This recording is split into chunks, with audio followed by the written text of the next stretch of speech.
So we have the motor sitting in place, and we have the motor mounts snug. I want to show you one thing with this transmission bell housing. It's got an adjustable pivot ball. So let's crawl under here, and we'll look up in the bell housing, and you can see that threaded piece. There we go. You can see the threaded ball right here. So that's adjustable. You loosen this nut and there's an Allen wrench on the end, and you can thread this in or out. That is the pivot point for the clutch fork. You can see this is where the cable goes. With my finger, here's the cable here. And it's going to go through this outside hole like this. Now you want to adjust this in so that you have enough thread sticking out of here. Let's see if I can get a shot of it. No, of course not. You want to have so that you have enough thread sticking out, you can put the nut and the jam nut on, but still enough thread on the back side over here that you can adjust it as the clutch starts to wear in. When you put this in, make sure you put a little bit of grease on the end of the ball and on the back side of this where it sits in the ball, so you have a little bit of lubrication where that pivots every time you put the clutch.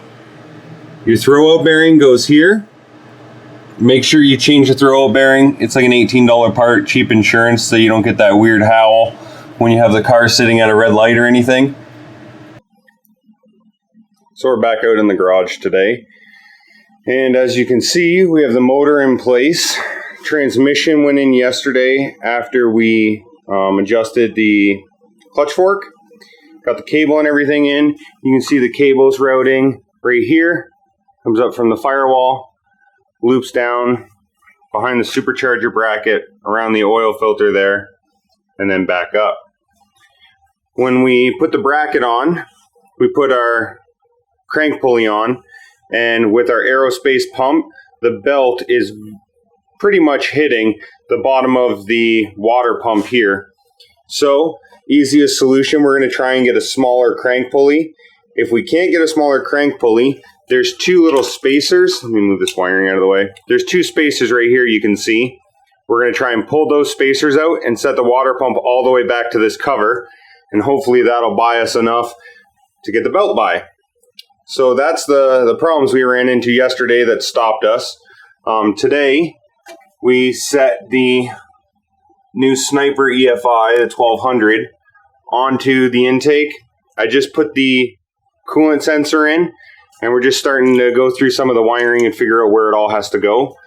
On this Victor Jr., it has an air gap underneath, so I'm running the wiring through here, underneath the runners, and then I'm going to run it out the back here. You can see it comes, and I have the connector here. I've already run a dedicated constant power for the memory and a constant, or just a negative from the battery here. So we're going to connect that negative right to the intake on this bolt. This positive is going to connect to the red wire. The black wire here is going to connect to that negative stud right here. Blue is the fuel pump. Yellow is our switched power there. Green and purple or violet are the distributor. And pink is our switched ignition. So that'll turn on our ignition box, which is mounted right up here on just behind the passenger headlight. So that's where we're going to run. Since we're running more than 600 horsepower, when you get this out of the box, it has a port here and a port right here on this side. And that uses the internal regulator. Comes through, regulates on the way out, and then back out. Well, when you're running more than 600, you have to cap these off, which bypasses this regulator, and you have to plumb in the front here and there. So you can take these two fittings out, put them in the front, take those two fittings, put them in the back, and you're pretty much done. This was my carbureted regulator from last year. We were running just naturally aspirated with a carburetor, so that one's going to go. I have the new regulator for 60 PSI up on the shelf. We'll get that one on today. and once my fittings show up, I got two 180s, so they'll loop around like this and come back down, and we can kind of tuck the fuel lines in like that. Try and keep them nice under there. Once those go in, we're getting close. And here's the bonnet. So we're using the Extreme Velocity bonnet. It's been candy coated red, as you can see. So this is going to point somewhat in this direction, right to the blower. Let me run around the front here, and you can see. So it'll come somewhat in that direction. We're going to be just to the right of the distributor, which goes in this hole. And it'll come off the blower like this, make an immediate 45, and come up this way. We'll run the blow-off valve in this area here, just in front of the distributor. So we're going to make all of that aluminum tubing. I have a couple of pieces that I have left over here. We'll make all of that aluminum tubing. We'll weld it all together. We'll show you how we do that. And I think the only other thing we're going to need is a boost line to the regulator, and we'll have a vacuum line from the blow-off valve that'll come up to the intake. But we're getting close, so let's get back at it. This is the stopping point for tonight. We went through, we got the new timing cover, the new Moroso water pump installed, which gave us a bunch of room in here between the belt for the supercharger and the water pump. Got the damper off, got all that stuff back on. We got the oil drain for the supercharger made. You probably won't be able to see it, but it's right down there. It's that line right there. And this nozzle was broken, so we're waiting for our new nozzle to come on order. This is the other nozzle. That's your oil feed. This supercharger has two oil feeds. So they're a -4. That one's already installed, waiting for the hose line to come up. We're going to grab this one and bring it down, and we'll put a Y here and the Y together just under here so you don't really see it. I came through, I tidied up some of the wiring here on the Sniper. So this had, I think it was about 5 wires that came through the harness here, and we routed them down through the intake since it's an air gap out the back. So we got loom on those, got those routed. I used an old bracket that I had here for a return spring for your throttle, and we're going to mount our relay and fuses and everything to that. We'll just put a little bolt through those like this, and then the bracket being over here in the back, we'll be able to zip tie all of the wiring up so it's nice and clean, tucked up out of the way. I don't have to worry about it hitting any of the exhaust or anything hot like that. We got our new fuel pressure regulator on, got the lines run. That's their feed. This is your return, and then your feed out to the Sniper will come from this one. This one right here is your boost reference port. So when we make our tube that goes from the supercharger up to the inlet of the Sniper, we'll run a little baby line all the way over to here, so that as boost comes in, it raises the fuel pressure. And lastly, I came over here. This is where all the wiring in my car is. I made a little bracket here that mounted off the fender. So I have my coil back here, my starter solenoid. This is the power that goes down to the starter. And then this one here is the one that comes up from the battery that's in the trunk. So it all comes into this terminal, and then it'll go out here to the starter. So I just put some loom on those, try to tidy that up a little bit. Lastly, we need to do our pink and yellow. This is our coil negative and our switched power. Those are going to connect right over here. Those will be terminated.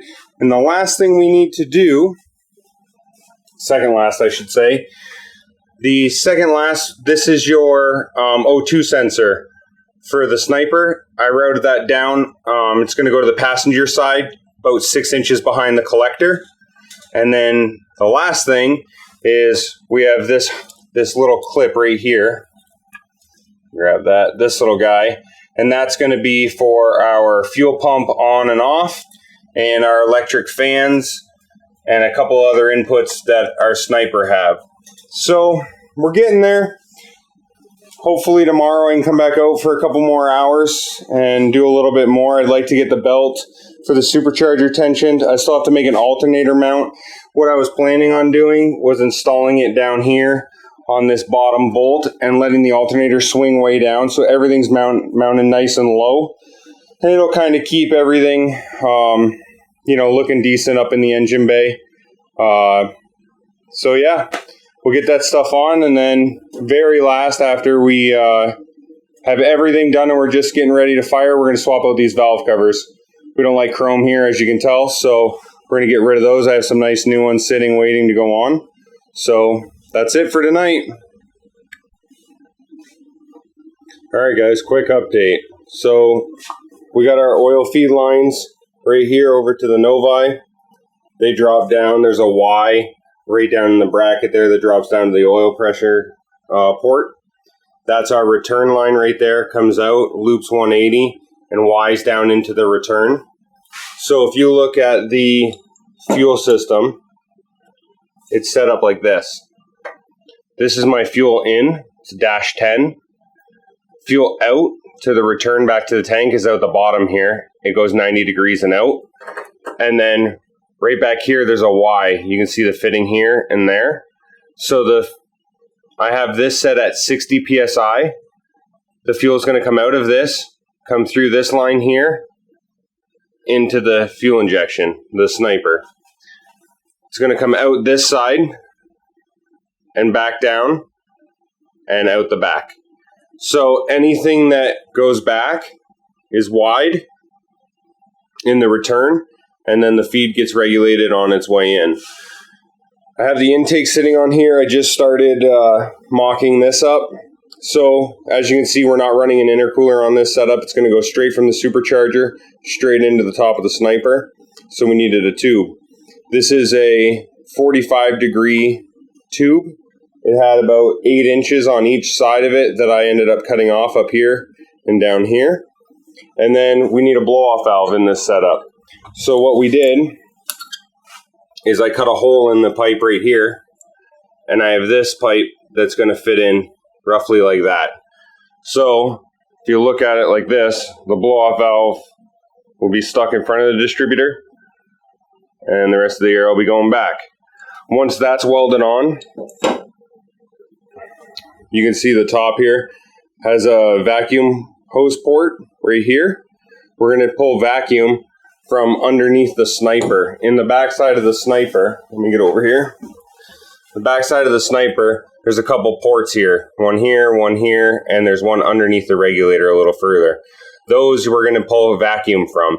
The blow-off valve needs a vacuum and boost. So that's where we're going to get our vacuum. And once it sees boost, it'll start to close. The next thing we need to do is we need to get a boost signal or a boost source to that little nipple right there on the regulator. What that's going to do is as you go up, every pound of boost, it's going to raise the fuel pressure 1 PSI. So what we're going to do is we're going to put a little port in the bottom of this tube right here, run it down under the intake, and then back up with the fuel lines over to that. We're probably just going to use a plastic hose. It's real easy. You just use the push lock, like here on our Boosted Solutions blow-off valve. Just a push lock. You push it down, push the hose in. If you ever want to pull it out, just push this down, the hose will pop out. Since we're only going to be running about 16 PSI, those will be plenty. So that's where we're at. Today, I'm going to try and get the water pump wired, drop the rad in. The fans are already on the shroud on that. I'll show you guys how I did that. And we'll get those two wired up. I want to get the drive shaft in the car and fill the transmission and the engine with oil.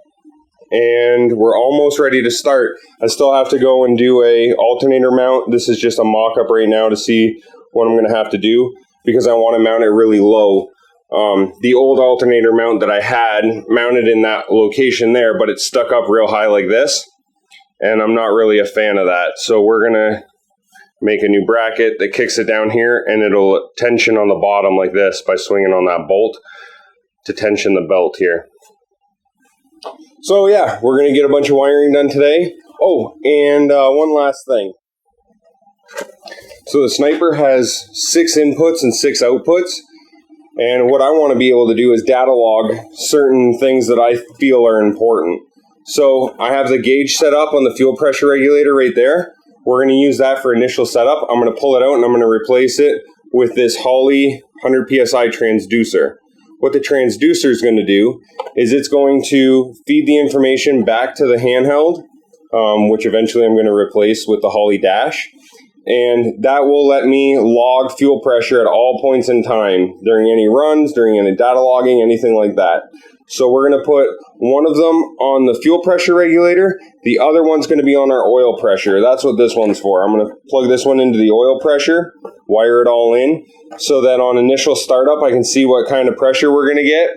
Since this is a new motor, that's something that's very important. And it'll be in all of our logs. And then we're going to do the oil pressure, or the fuel pressure, the same thing. So that's what we're going to try and do today. Let's get this thing ready for fire up. My oil nozzle here for the Novi was supposed to be in yesterday. It didn't come in, so now that it's Saturday, chances are I won't see that thing before Monday or Tuesday, and I leave Wednesday for a week and a half vacation. So we'll see how much we can get done prior, and then hopefully we just have to come back, drop this little nozzle in here, and we're good to fire it up. What's up, guys? Back in the shop here. As you can see, we have the rad sitting in place. Electric fans are on. You can see how much clearance we don't really have here. Very minimal. But what I did was offset the fans, as you can see.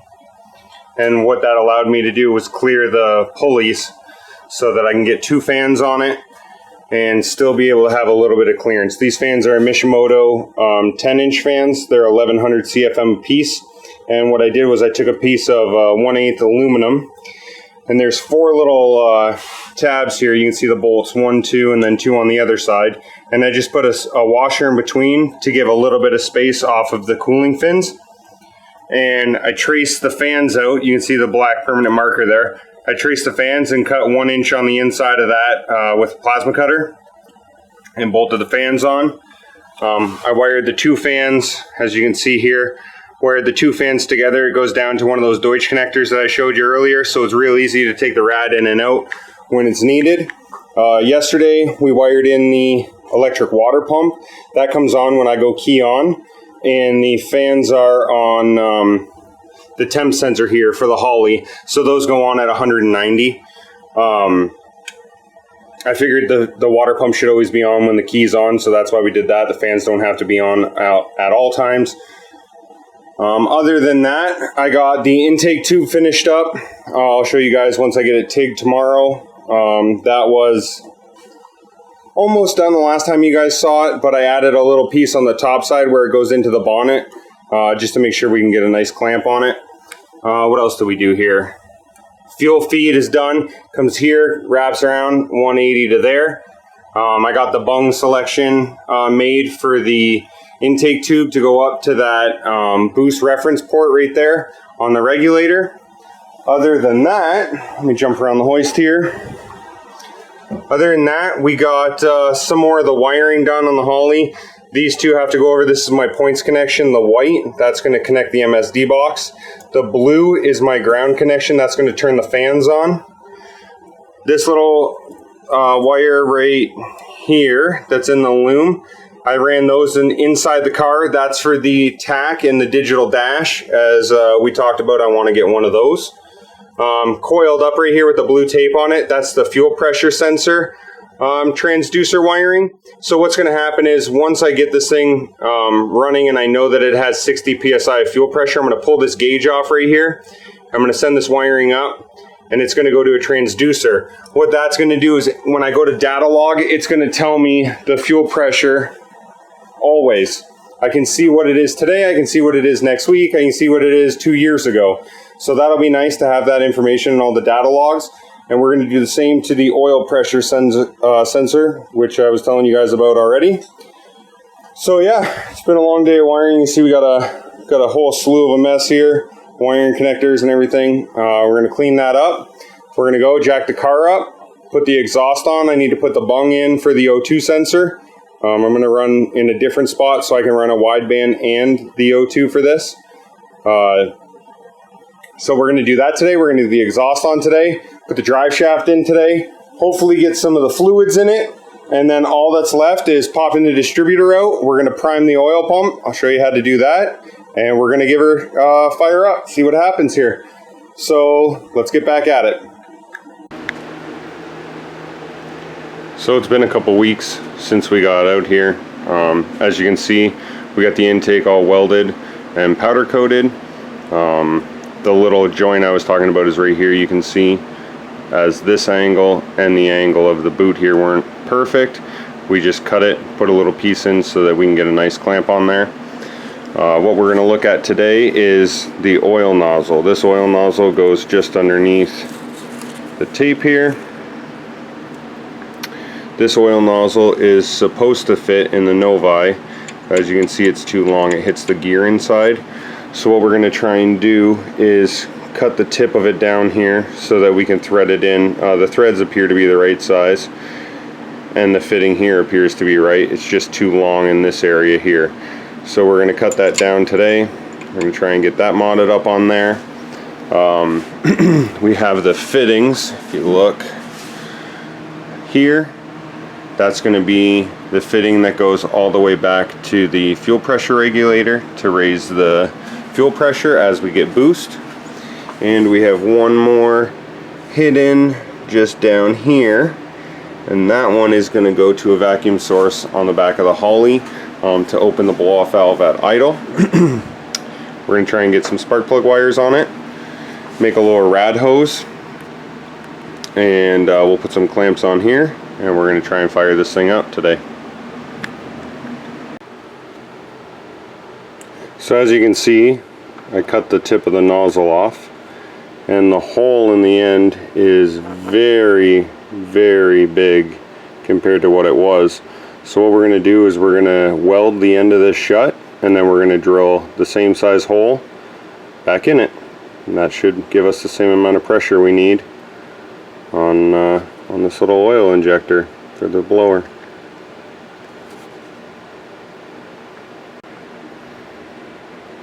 There you go. So a couple quick tacks on there. We'll take the flap wheel, we'll put a little chamfer on the end just like this one, and we'll grab a drill and we'll drill out the middle of it.